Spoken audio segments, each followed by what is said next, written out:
رجب المرجب بیج بونے کا موسم ہے تو دل کے نرمی کے ساتھ ہی بیج بو، کیونکہ یہ زمین ہے تمہاری، اور زمین نرم نہ ہو تو کتنی بھی نیکیاں کرو کیا فائدے کی؟ دل سخت ہے، گناہوں سے لبریز ہے، اور دل کو نرم کرنے کا علاج دو چیزیں بتائی گئی، کریں گے انشاءاللہ۔ دو چیزیں بڑی آسان ہیں، اگر دل کو نرم کرنا ہے تو دو چیزیں فرمائی گئی، کثرت سے قرآن پاک کی تلاوت کرو یا کثرت سے میرے نبی پر درود پاک پڑھا کرو۔ دو چیزیں کر کے دیکھو، تمہارا دل نرم ہو جائے گا۔ اور بھی دوسرے علاج بھی میرے آقا نے فرمایا۔ ایک صحابی آئے تھے، انہوں نے عرض کیا یا رسول اللہ صلی اللہ علیہ وسلم، لوگ آپ کے پیچھے نماز پڑھتے ہیں تو زاروں قطار رونے لگتے ہیں، جب آپ دعا کرتے ہیں تو وہ داڑے مار کر کے روتے ہیں، میں کبھی رو نہیں پاتا، میرا رونا نہیں آتا، میں بھی قرآن سنتا ہوں، میں بھی آپ کے پیچھے نماز پڑھتا ہوں۔ تو حضور پاک صلی اللہ علیہ وسلم نے فرمایا تمہارا دل سخت ہو گیا ہے، تمہارا دل سخت ہو گیا ہے۔ انہوں نے کہا کیا کروں، علاج کیا ہے اس کا؟ وہ مسیحا امت ہے میرے آقا، ہر ایک کا علاج جانتے ہیں، کس کو کون سا علاج دینا ہے۔ نبی پاک صلی اللہ تعالی علیہ وسلم فرماتے جاؤ کسی یتیم بچے کے سر پر ہاتھ پھیرو، اللہ تمہارا دل نرم کرے گا۔ پہلی مرتبہ ہماری برادران ملت اسلامی، السلام علیکم ورحمۃ اللہ وبرکاتہ۔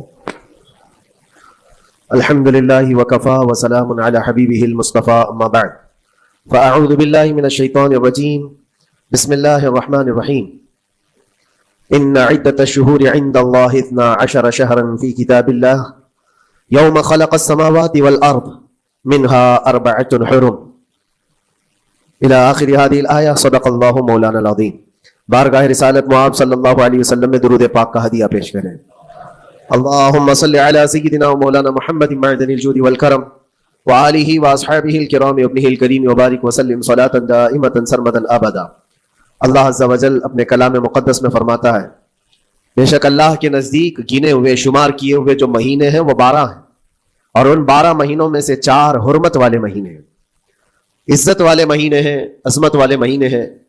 وہ 4 مہینے کون سے ہیں؟ مسلسل ترتیب کے ساتھ ذوالقعدہ، ذی الحجہ اور محرم، اور 4تھا مہینہ رجب المرجب جس میں ہم اور آپ زندگی گزار رہے ہیں۔ اس کو رجب الاسم اور رجب العصب بھی کہا گیا ہے۔ یہ جو 4 مہینے ہیں اس میں جنگ و جدال، قتل و قتال سب حرام ہو جاتی ہیں۔ اس دور میں جو جنگیں ہوتی تھی کفار و مشرکین بھی اپنی تلواریں روک لیا کرتے تھے۔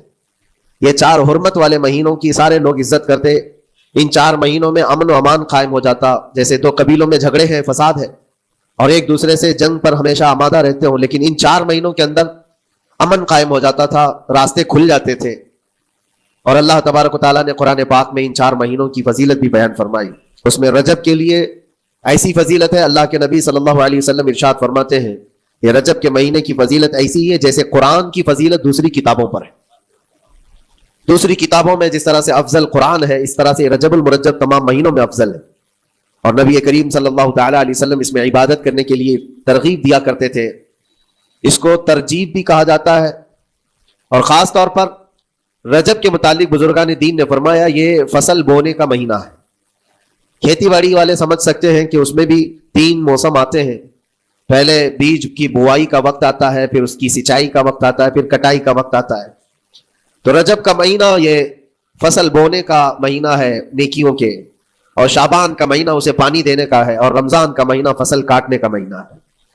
اور رجب کا مہینہ آتے ہی اللہ کے نبی صلی اللہ تعالی علیہ وسلم یہ دعا فرمایا کرتے تھے اللہم بارک لنا فی رجب و شعبان وبلغنا رمضان۔ سب کو یہ دعا بھی کرنی چاہیے۔ حضور اکرم صلی اللہ تعالی علیہ وسلم یوں عرض کرتے کہ اے اللہ رجب اور شعبان میں تو ہمیں برکت عطا کر اور ہماری زندگی کو رمضان تک پہنچا دے۔ اب رجب آپ نے دیکھ لیا ہے تو اب کثرت سے یہ دعا کرو کہ مولا اس زندگی کا رمضان ہم سے جانے نہ پائے، رمضان تک ہماری سانسوں کو پہنچا دے۔ یہ دعا کثرت سے ہر نماز کے بعد بھی ہونی چاہیے۔ رجب آتے ہی میرے عزیزوں یہ عبادتوں کا موسم شروع ہو چکا ہے، اور سب جانتے ہیں رجب کے بعد پھر ہمارے ہاں مسلسل ایسی شب بیداریاں اور عبادت کے موسم نظر آنے لگتے ہیں۔ پھر شعبان بھی، اس میں رجب میں بڑی رات آتی ہے شب معراج، اور اس کے بعد شعبان میں شب برات، پھر اسی طرح رمضان کا موسم بن جاتا ہے۔ تو اب یہ موسم بنانے کا وقت آ چکا ہے، تو سب سے پہلی چیز یہ ہے کہ میرے عزیزوں فصل کے بونے کے لیے کن چیزوں کی ضرورت ہوتی ہے، اس چیز کا خیال رکھیے۔ بیج اگر کھوٹا ڈالے ہو اور ویسی ہی فصل آنے کا انتظار کرو گے تو پھر نہیں ہوگا۔ بیج کو کھرا اور خالص ہونا چاہیے. جو نیکیاں کرنا چاہ رہے ہیں اس کو صاف ستھرے اچھے ماحول میں کیے جانے چاہیے. کھیتی باڑی کرنے والا جانتا ہے بیج تو وہ بو رہا ہے, زمین بھی اچھی ہے, ساری چیزیں, کئی چیزوں کی ضرورت ہوتی ہے, بیج بھی اچھا ہو, زمین بھی اچھا ہو, موسم بھی اچھا ہو, تب جا کر کے اس کی فصل نکلتی ہے. بیج اچھا تھا, زمین اچھی نہیں, تو بھی فصل نہیں آتی. بیج بھی اچھا ہے, زمین بھی اچھا ہے, موسم صحیح نہیں ہے, تب بھی فصل نہیں آتی. ابھی آپ کے پاس 3 چیزوں کا ہونا ضروری ہے, بیج اور زمین اور موسم. بیج جو ہے یہ نیکیاں ہیں, اور زمین تمہارا دل ہے, اس کو اتنا ہی پاک ہونا ضروری ہے.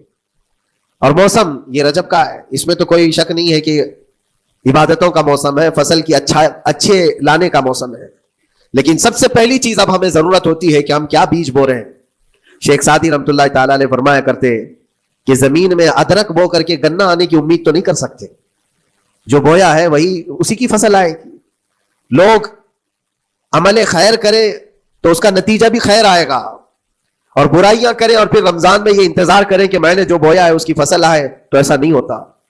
بہت سارے لوگوں کا وہ شک بھی میں دور کرنا چاہتا ہوں کہ رمضان المبارکہ میں فضیلتوں کو آپ سنتے آئے ہیں, رمضان ایسا مہینہ ویسا مہینہ, اتنی برکتوں والا, اتنی رحمتوں والا, لیکن بہت سارے لوگوں کے حالات جو کہ تو ہی رہتے رمضان میں ویسے ہی ہیں, وہ لوگ کچھ بھی نہیں بدلے.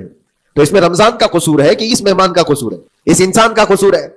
وجہ یہ ہے کہ رمضان المبارکہ یقیناً اتنی برکتوں اور رحمتوں اور سعادتوں لے کر کے تو آتا ہے, لیکن تمہیں 2 مہینے پہلے سے کہا گیا تھا کہ فصل کے لیے تیاری کرو, تم نے بیج نہ بوئے, اپنی زمین کو صحیح کیا ہی نہیں.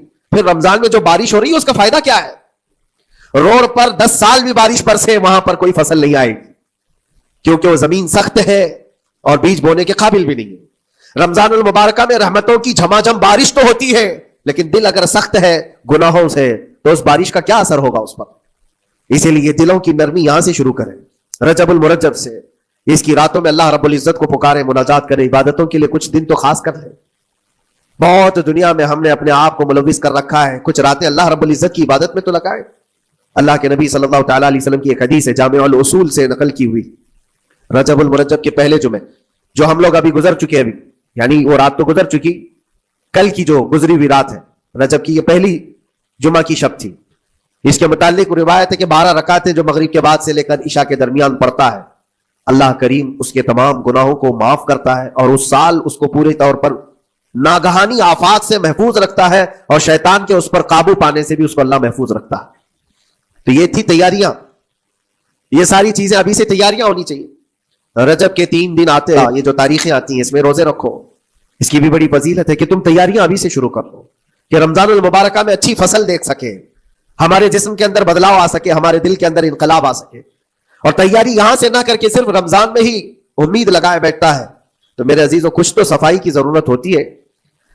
آپ نے اگر زمین خریدی کھیتی باڑی کی غرض سے اور گئے, وہاں جاتے ہی آپ نے سوچا کہ اس میں فصل آ جانی چاہیے, تو کسانوں سے پوچھو تو بتائیں گے آپ کو, نہیں, زمین کو پہلے صاف کرنا پڑتا ہے, کچرے ہوں گے اس کے اندر بہت سارے, ہل چلاؤ یا کسی بھی طرح سے اس کو صاف کرو.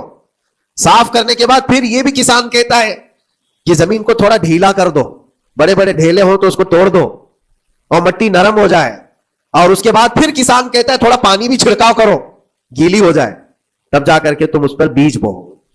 میرے عزیزوں, یہ رجب بیج بونے کا موسم ہے, تو پہلے زمین کو ڈھیلا تو کر دو, زمین کے اندر جو کچرے ہیں اس کو نکال تو دو, دل کے اندر جو وسوسے بھرے ہوئے ہیں, گناہوں کے خیالات بھرے ہوئے ہیں, اس کو پاک تو کرو.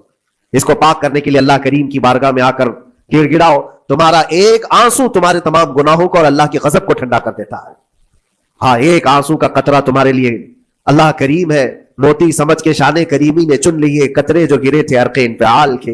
امام غزالی رحمۃ اللہ تعالی علیہ نے لکھا ہے کہ آج اللہ تبارک و تعالیٰ کی رحمت کو اپنی طرف مائل کرنے کے لیے اگر تم کچھ کر سکتے ہو تو بس یہ ہے کہ دنیا رونے اور گڑ گڑانے سے نہیں مانتی, لیکن مولا کریم بندے کے ایک مرتبہ سجدہ کر کے اسے پکارنے سے فوراً قبول کرتا.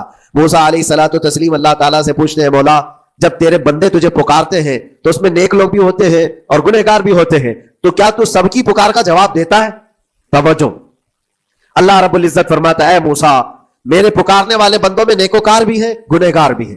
ہاں, نیک بندہ جب مجھے پکارتا ہے یا ربی, تو میں جواب میں کہتا ہوں لبیک یا عبدی, اے میرے بندے میں حاضر ہوں, بتا تیری کیا حاجت ہے. پھر موسیٰ علیہ السلام پوچھتے ہیں کہ مولا یہ تو نیک بندہ جب پکارتا ہے تو تو کہتا ہے لبیک یا عبدی, اور جب گنہگار پکارتا ہے تب کیا کہتا ہے؟ رب تعالیٰ فرماتا ہے جب میرا گنہگار بندہ مجھے پکارتا ہے یا ربی، تو میں اس کے جواب میں 70 بار لبیک یا عبدی کہتا ہوں. ایک بار پکارے 70 بار جواب. ایسا کیوں ہے؟ تو فرماتا ہے میرا رب نیکوکار کو اس کی نیکیوں پر بھروسہ ہے کہ اللہ معاف کرے، اور گنہگار کو صرف میری رحمت پر بھروسہ ہے. اس کے پاس ہے کچھ نہیں، اس کے آس پاس وہ نظر ڈالتا ہے میں نے کوئی ایسی نیکی رکھی نہیں ہے، صرف اللہ رب العزت کی رحمت ہے جو مجھے معاف کر سکتی ہے. وہ مجھ پر یقین کر کے پکارتا ہے، اس لیے اس کے سوال کا میں بار بار جواب دیتا ہوں. عزیزان گرامی وقار، اقبال نے سچ ہی کہا تھا ہم تو مائل بکرم ہے کوئی سائل ہی نہیں. یہ رب تبارک و تعالیٰ کی طرف سے ہے کہ اللہ تبارک و تعالیٰ کرم پر کرم کرنے کے لیے موقع عنایت کرتا ہے. یا بندے کو آنے کا موقع ہی نہیں ہے، بندہ آنا نہیں چاہتا ہے. اس سے پہلے کہ تمہارے ساری چیزیں بند ہو جائیں، دروازے ختم ہو جائیں، اللہ رب العزت کی بارگاہ میں آؤ اور اسے پکارو. یقیناً یہ تمام چیزیں تمہاری زندگی میں انقلاب لاتی ہیں، بہت بڑی تبدیلی لاتی ہیں. عزیزان گرامی، پھر میں یہ عرض کرتا ہوں کہ رجب کے اس مہینے میں دل کو نرم کرنا بہت ضروری ہے. دلوں کی سختیاں آج گناہوں کی طرف مائل کرتی ہیں. ہمارا دل سخت ہے یا نرم ہے، اس کو پہچاننے کے کئی تھرمامیٹر دیے گئے ہمارے پاس. چیک کرو ہمارا دل کس پوزیشن میں ہے آج. امام غزالی فرماتے ہیں 3 علامتیں ایسی ہیں جس سے پتہ چل جاتا ہے انسان کا دل سخت ہے یا نرم ہے، بیمار ہے یا صحت یاب ہے. یہ ڈاکٹر لوگ اسکیننگ سے یا سونوگرافی سے نہیں بتا سکتے کہ تمہارے دل کی یہ کیفیت کیسے. اس کو اہل بصیرت سمجھ سکتے. فرماتے ہیں کہ اگر مسجد میں زیادہ دیر تک بیٹھ نہیں پاتا تو سمجھ لو اس کا دل بیمار ہے، اس کا دل سخت ہو چکا ہے، اس کو مسجد میں بیٹھنے نہیں دیتا. یہی دل ٹیلی ویژن کے سامنے 3 گھنٹے بیٹھے، اس کو کچھ بھی اکتاہٹ نہیں آتی. موبائل پر گیم کھیلتا رہتا ہے، 4 گھنٹے گزر گئے کہ 5 گھنٹے گزر گئے اسے پتا ہی نہیں. آج ایک سروے کے مطابق ہر انسان جو موبائل چلاتا ہے اس میں 18 گھنٹے وہ بزی ہے دن کے. کئی جگہوں پر ایسے حالات آئے 18 گھنٹے دن میں ہوتے ہی ہے 24 گھنٹے، جس میں 6 گھنٹے اگر آرام کے نکالے تو باقی پورے 18 گھنٹے کیسے انسان بزی رہ سکتا ہے؟ اس میں کھانا بھی ہے، پینا بھی ہے، حاجتیں بھی ہیں. لیکن سروے کے مطابق یہ بھی بات آئی ہے کہ 18 گھنٹے کنزیوم کرتے ہیں. میرے عزیزوں، اس میں کوئی اکتاہٹ اور اس میں کوئی ملال نہیں آتا، بیزارگی نہیں آتی. اور اللہ کے گھر میں یا فرض سے نماز سے ابھی سلام پھیرا کیا کہ بھاگنے کی تمنا ہوتی ہے. کئی جگہوں پر تو ایسا ہے. اسی لیے اللہ کے نبی صلی اللہ تعالی علیہ وسلم کی ایک حدیث میں سناتا ہوں. ارشاد فرماتے 2 چیزیں کسی منافق کے اندر جمع نہیں ہو سکتی. 2 چیزیں منافق آدمی کے اندر آ ہی نہیں سکتی. وہ کیا چیزیں؟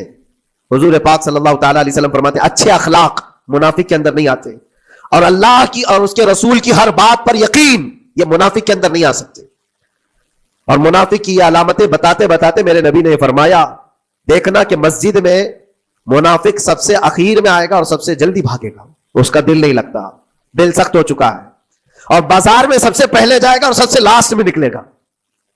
بازار اس کے دل لگنے کی جگہ ہے، اس کے وہاں پر تفریح کی جگہ ہے. اور مومن کی علامت یہ فرمایا کہ مومن مسجد میں جلدی آتا ہے اور دیر سے جاتا ہے، اس کا دل لگا رہتا ہے.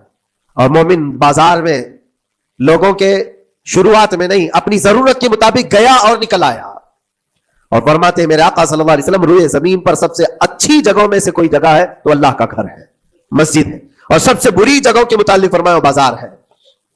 اب یہاں پر دلوں کے متعلق میں عرض کر رہا ہوں کہ کس کا دل کس پوزیشن میں ہے، اسے آج خود آزما لینا چاہیے. دوسری علامت امام غزالی فرماتے ہیں قرآن پاک کھولے گا وہ صفحہ 2 صفحہ سے زیادہ پڑھ نہیں پائے گا، بند کرنے کا دل کرے گا. یہ تو چھوڑو اٹھانے کے بعد پڑھنے نہ پڑھنے کی بات ہے، کچھ تو چھونا بھی نہیں چاہتے، اٹھاتے ہی نہیں. سال پورا ہو گیا تو قرآن پکڑتے نہیں، تو پھر دل کی کیفیت کیا ہو چکی ہوگی؟ دل کیسا مریض ہوگا؟ بعض لوگ ہم سے یہ کہتے بھی تھے کہ حضرت پڑھنا تو آتا نہیں، کیا کریں گے قرآن کا؟ کہا اٹھانا تو آتا ہے.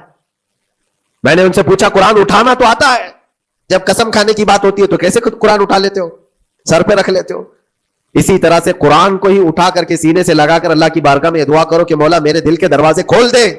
اور قرآن کوئی سخت چیز نہیں ہے، اللہ وعدہ فرما رہا ہے ہم نے قرآن یاد کرنے کے لیے آسان بنایا ہے. کوئی یاد کرنے والا؟ وہ خود قرآن تمہارے دل میں اتر جائے گا. کوشش کرو. دل کی بیماری کی 2 علامتیں میں نے بتایا. اگر بیمار دل ہے تو زیادہ یہاں بیٹھ نہیں سکتا اور زیادہ دیر قرآن پڑھ نہیں پاتا. تیسری بات فرماتے ہیں کہ تیسری علامت یہ ہے کہ ہمارا دل اگر سخت ہو چکا ہے تو جیب میں پیسے ہوں گے لیکن کوئی مانگ رہا ہوگا اللہ کے نام پر، دینے کی طبیعت نہیں کہیں، دینے کی طبیعت نہیں کرتی. اور یہ چیز ہاتھ اٹھانے کو تمہارا دل نہیں کرتا تو سمجھ جاؤ کہ دل بیمار ہے. اور دل کی بیماری لے کر کے اگر کوئی رجب میں سوچتا ہے کہ میں بیج بوؤں گا تو کیا فائدے کا؟ زمین سخت ہے، زمین سخت ہے، اور اس پر بارش بھی ہوگی تو کچھ فرق نہیں پڑتا، فصل نہیں آئے گی. دل کو نرم کرو. اور ایک علامت میں بتاؤں، اور ایک علامت کہ دل نرم ہے یا سخت ہے، اس کی ایک علامت یہ بھی ہے، اللہ کا جب ذکر کرے، جنت کا جب ذکر کرے، جہنم کے عذابات کا ذکر کرے، قبر کے معاملات کا ذکر کرے، حشر کے سوالات کا ذکر کرے، تو اس کی آنکھیں ڈبڈبا جائیں اور آنسو نکل آنے لگے. قرآن کی آیتیں سن کر کے اس کا دل ہلنے لگے اور آنسو آ گئے، تو سمجھ جاؤ کہ اس کا دل نرم ہے. ابھی اس کا دل بیمار نہیں ہوا، ابھی اس کا دل بیمار نہیں ہوا. لیکن یہاں تو پوزیشن الگ ہے، سچویشن الگ ہے. ہم تو پتہ نہیں کن کن چیزوں میں رو لیتے ہیں، لیکن اللہ کا کلام سنتے ہوئے کسی کے کان پر جوں بھی نہیں رینگتی. لوگ تو گانوں پر تھرکنے والے اور نغموں پر اچھل کود کرنے والے وجد کی بات کرتے ہیں، لیکن اللہ کا کلام پڑھنے پر کوئی کسی کو وجد کیوں نہیں آتا؟ یہ ایمان کی علامت ہے. قرآن میں اللہ نے فرمایا اذا تلیت علیہم آیاتہ زادتہم ایمانا، جب اللہ کی آیتیں ان پر تلاوت کی جاتی ہے مومنین پر، ان کا ایمان بڑھ جاتا ہے. کیا آپ امام کے پیچھے قرات سن کر کے اپنے دل میں ہلچل محسوس کرتے ہیں؟ سننے کی طبیعت کرتی ہے. بلکہ ادھر نماز پڑھ کر کے جانے کے بعد آدھے گھنٹے کے بعد پوچھے آج پہلی رکعت میں کیا پڑھا تھا، دوسری رکعت میں کیا پڑھا، آپ کو پتہ ہی نہیں رہتا. یاد ہی نہیں امام صاحب کیا پڑھ رہے تھے، میں تو دکان کا حساب کتاب کر رہا تھا، کیا خبر ہے کہ انہوں نے کیا پڑھا. تو قرآن کو توجہ سے پڑھے ہوتے تو تمہارے دل میں بھی وہ باتیں اثر کر رہی ہوتی. میرے عزیزوں، کتنے ایسے لوگ ہیں جو صرف اور صرف قرآن پاک کی تلاوت کی وجہ سے دلوں کو نرم کر دیا گیا ہے. میں اسی بات پر آج فوکس کر کے ختم کر دوں گا. رجب المرجب بیج بونے کا موسم ہے، تو دل کے نرمی کے ساتھ ہی بیج بو، کیونکہ یہ زمین ہے تمہاری، اور زمین نرم نہ ہو تو کتنی بھی نیکیاں کرو کیا فائدے کی. دل سخت ہے، گناہوں سے لبریز ہے، اور دل کو نرم کرنے کا علاج دو چیزیں بتائی گئی، کریں گے انشاءاللہ. دو چیزیں بڑی آسان ہیں. اگر دل کو نرم کرنا ہے تو دو چیزیں فرمائی گئی، کثرت سے قرآن پاک کی تلاوت کرو یا کثرت سے میرے نبی پر درود پاک پڑھا کرو. دو چیزیں کر کے دیکھو تمہارا دل نرم ہو جائے گا. اور بھی دوسری علامت، دوسرے علاج بھی میرے آقا نے فرمایا. ایک صحابی آئے تھے، انہوں نے عرض کیا یا رسول اللہ صلی اللہ علیہ وسلم، لوگ آپ کے پیچھے نماز پڑھتے ہیں تو زاروں قطار رونے لگتے ہیں، جب آپ دعا کرتے ہیں تو وہ داڑے مار کر کے روتے ہیں، میں کبھی رو نہیں پاتا، میرا رونا نہیں آتا، میں بھی قرآن سنتا ہوں، میں بھی آپ کے پیچھے نماز پڑھتا ہوں. تو حضور پاک صلی اللہ علیہ وسلم نے فرمایا تمہارا دل سخت ہو گیا ہے، تمہارا دل سخت ہو گیا ہے. انہوں نے کہا کیا کروں، علاج کیا ہے اس کا؟ وہ مسیحا امت ہے میرے آقا، ہر ایک کا علاج جانتے ہیں، کس کو کون سا علاج دینا ہے. نبی پاک صلی اللہ تعالی علیہ وسلم فرماتے جاؤ کسی یتیم بچے کے سر پر ہاتھ پھیرو، اللہ تمہارا دل نرم کرے گا. ان کے لیے وہ علاج رکھا گیا تھا.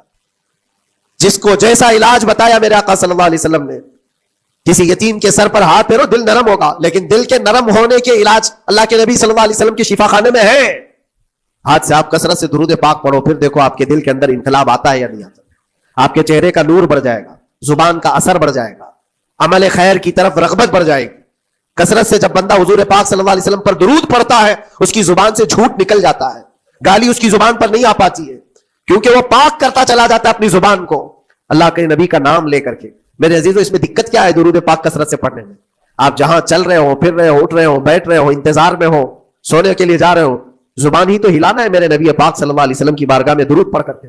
اور ضروری نہیں ہے کہ بہت لمبے لمبے درود پاک آپ کو یاد کرنے ہو، صلی اللہ علیہ وسلم بھی پڑھ لیا تو یہ درود پاک ہے، یہ درود پاک ہے. یا تو پھر الصلاۃ والسلام علیک یا رسول اللہ کہتا ہے تو یہ بھی درود پاک ہے. درود پاک ہے یہ. اور دل کو جب نرم ہو جائے گا تو انشاءاللہ العزیز آپ اس کے اثر بھی دیکھیں گے، اس کے اثر بھی دیکھیں. کیسے کیسے لوگوں کی بات میں کروں میرے عزیزوں، آپ کو پتا ہے تاریخ کے اوراق الٹ کر کے دیکھو. ایک صحابی حضرت نعیم وہ راستے پر گزر رہے تھے، دیکھا ایک کڑیل جوان مکہ کا جس کو سارے لوگ دیکھ کر پہلوان کہتے اور ڈرتے تھے، گھبراتے تھے. 27 سال کا کڑیل جوان ہے اور ہاتھ میں تلوار کھینچے ہوئے تیزی سے آ رہا ہے. یہ پہلوان کوئی اور نہیں عمر ابن خطاب ہے. حضرت نعیم کہتے دیکھ کر کے میں گھبرا گیا، اتنی تیز اور ترار چال اور چمکتی ہوئی تلوار، کہاں کا ارادہ ہے؟ پوچھا حضرت نعیم نے کہاں جا رہے ہو؟ عمر ابن خطاب نے کہا محمد کا قتل کرنے جا رہا ہوں. معاذ اللہ رب العالمین. اس لیے کہ ایمان لائے ہوئے نہیں تھے. یہ دلوں کی سختیاں ہیں، یہ دلوں کا منجمد ہونا بتا رہا تھا کہ وہ نبی پاک صلی اللہ علیہ وسلم کے قتل کے لیے نکلے. حضرت نعیم نے صرف راستہ روکنے کے لیے ان سے کہا ان کا بعد میں قتل کرنا، پہلے تیری بہن اور بہنوی کا گھر بھی دیکھ لے، وہ بھی تو کلمہ پڑھ رہے ہیں، وہ بھی تو کلمہ پڑھ رہے ہیں. اسی رسول کہا پہلے میری بہن اور بہنوی کا کام تمام کرتا ہوں. اسی غرض سے وہ آئے تھے. اور جس وقت اپنے بہن کے گھر کے باہر کھڑے تھے، اتفاق ایسا کہ اندر سے قرآن کے پڑھنے کی آواز آ رہی تھی. ایک صحابی حضرت خباب، وہ قرآن پڑھا رہے تھے حضرت عمر کی بہن کو اور ان کے بہنوی کو. اور کیا بہترین انداز رہا ہوگا جو رسول اللہ سے ڈائریکٹ سنے ہوئے. عرب لوگ اچھی طرح سے جانتے تھے ایک ایک حرف کا معنی کیا ہوتا ہے. وہ عربی جانتے تھے، ان کی مادری زبان تھی. اور اس قرآن کے اندر جو مٹھاس تھی، عمر ابن خطاب کان لگا کر سنتے رہے. لیکن غصہ جو اندر سے تھا، دل کی جو سختی تھی، آئے تھے مارنے کے لیے. دروازہ زور سے ٹھوکنے لگ گئے، اندر لوگ ڈر گئے. حضرت خباب کو چھپا دیا، بہن اور بہنوی نے دروازہ کھولا. دروازہ کھلتے ہی ان پر حملہ آور ہو گئے. عمر ابن خطاب مارا، اپنے بہنوی کو بہت مارا کہ تم یہ کیا کر رہے ہو، دین بدل چکے ہو، یعنی تم یہاں سے نکل کر کے دوسری جگہ چلے گئے ہو، صحابی ہو گئے ہو. اپنی بہن کو بھی مارا، یہاں تک کہ ان کی ناک پھٹ گئی.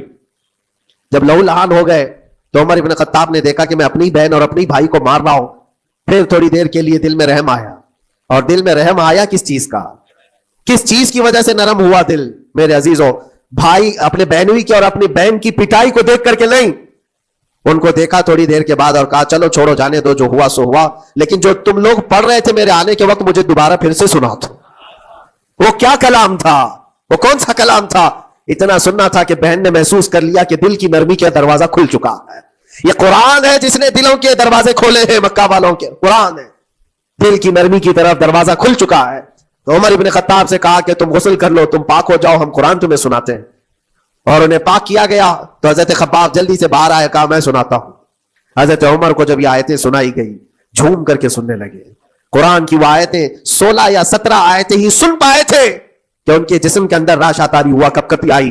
کہا کہ چلو محمد کے پاس صلی اللہ تعالی علیہ وسلم، مجھے لے کر کے چلو، میں ان سے بات کرنا چاہتا ہوں. میرے عزیز ہو، بھائی اور بہنوی اور بہن لے کر کے چلے. اور اس وقت حالات سخت تھے مکہ کے. حضور پاک صلی اللہ تعالی علیہ وسلم کے پاس 39 صحابہ تھے جو ایمان لائے ہوئے، اور پہرے داری میں امیر حمزہ کھڑے رہتے تھے کہ کوئی آئے گا تو میں اس کی برابر خبرگیری کروں گا. عمر ابن خطاب کو تلوار لٹکاتے ہوئے آتے دیکھا تو صحابہ گھبرا گئے. مکہ کا بڑا پہلوان ہے، اس کو بھڑکا کر کے لوگوں نے بھیج دیا ہوگا، اب کیا ہوگا؟ یہ پٹائی بہت بری طرح سے سب کی کرے گا، غریب صحابہ ہے، اور حضور پر ہاتھ نہ اٹھا دے. سب ڈرنے لگے. حضور پاک صلی اللہ علیہ وسلم سے آ کر کہنے لگے کہ یا رسول اللہ صلی اللہ علیہ وسلم، عمر آ رہا ہے اور ہاتھ میں تلوار ہے. اللہ کے نبی صلی اللہ علیہ وسلم نے فرمایا وہ میری گردن نہیں، اپنی گردن دینے آ رہا ہے. وہ میری گردن لینے نہیں، اپنی گردن دینے آ رہا ہے. وہ مخبر صادق صلی اللہ علیہ وسلم جانتے ہیں کون میرا غلام ہے اور کون منافق ہے. عمر ابن خطاب آئے تو حضور نے فرمایا راستہ دے دو. آتے ہی انہوں نے تلوار زمین پر پھینک دی. چہرے جمال جہاں آرا کو دیکھا.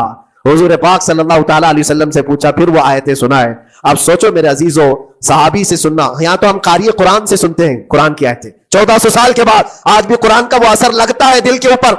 یہ ان سے جو 1400 سال کے بعد جس قاری قرآن سے سنا، وہ تو صحابہ سے سنے تھے. اور صحابہ سے بڑھ کر کے اللہ کے نبی سے جو قرآن سنا ہو، خود نبی پاک کی زبان